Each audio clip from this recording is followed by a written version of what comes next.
Location choice. Choosing the appropriate overseas location is critical for the international success of a firm. Whether a firm is deciding for the first time to internationalize, or whether it has established international operations already, it faces the question which location to choose. Firstly, the firm has to choose between different continents. Then within the continent, between different countries. And once it has selected a country, it has to consider where in the country is the best location to conduct business. This choice will be influenced by the operations the firm seeks to locate overseas, but we will not focus on that here. Here we are interested in how host location characteristics shape the internationalization of the firm. Within each location, the firm has to take into consideration economic, regulatory, and social factors.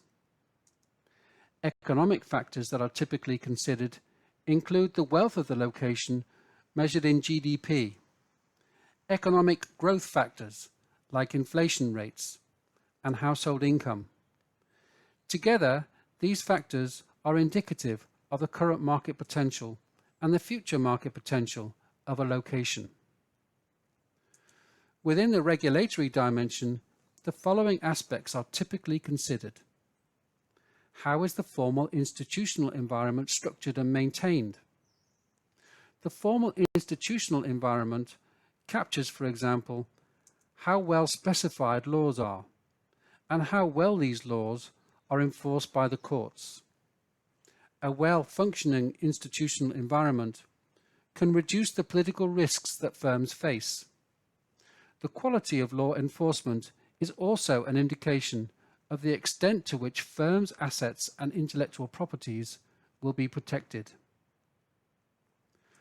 The social dimension captures, for example, informal institutions such as culture, but also levels of inequality in the potential host country.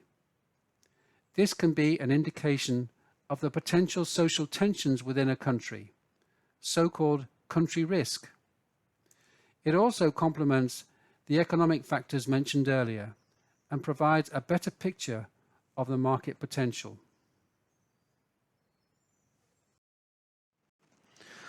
While these factors have universal relevance, they have to be considered in light of the digitization of societies and economies. It is no longer sufficient to consider only socio-economic and institutional factors. It is also important to understand the technological advancement and preparedness of potential host countries. Businesses are increasingly building or rebuilding their business models on the back of digital innovations, digital platforms, and digital interactions. This includes the use of robotics and automation in both production and servicing.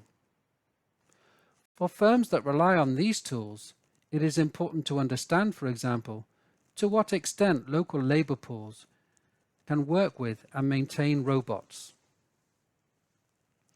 Businesses that use cloud technologies for their in-house activities or external engagement need to understand the extent to which cloud services in a potential host country are safe from cyber attacks and what privacy regulations exist to manage data on the cloud.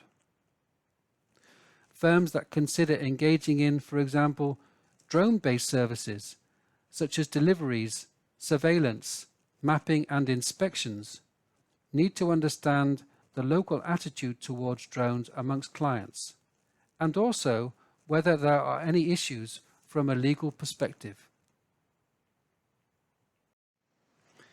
It is therefore possible that locations that were previously considered appropriate host locations for international business activities may no longer have the same status once the digitization of the business model of the firm and the socio-economic environment of the host country are fully taken into account.